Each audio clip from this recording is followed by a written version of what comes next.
Hello বন্ধুরা, তোমরা সবাই কেমন আছো? আচ্ছা, আজকের বৃহস্পতিবারের রাত্রের খাবার এটা। এই যে দুপুরে খানিকটা ভাত বেঁচে আছে, এটা এখন আমি খেয়ে নেব, আমার হয়ে যাবে। আর এই যে বন্ধুরা, সরি, এই যে রুটি করলাম, এখন রুটি করেছি, এখন হয়ে যাবে, আর ছেলের টিফিনে হয়ে যাবে। আর বন্ধুরা, এটা হচ্ছে পরশুদিনের সেই আলুর তরকারি করেছিলাম, আলু দিয়ে মটরশুঁটি দিয়ে, সেই তরকারিটা অল্প একটু রয়েছে, এটা এখন হয়ে যাবে। দুপুরবেলা আমি এঁচোড়ের তরকারি করেছিলাম, আলু দিয়ে এঁচোড়ের তরকারি, ওটা অল্প একটু রয়েছে, ওটাও হয়ে যাবে। আর বন্ধুরা, এখন সেরকম কিছু করিনি, শুধু রুটিই করেছি বলতে পারো। আর এটা হচ্ছে পাশের বাড়ির কাকিমা আমাকে দিয়ে গেল চিকেনের মাংসর, মানে মুরগির মাংসের তরকারি ছেলের জন্য।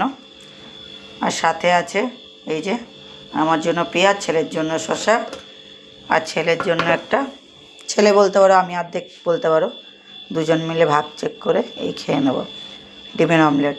তো এই হচ্ছে আজকের রাত্রে মেনু।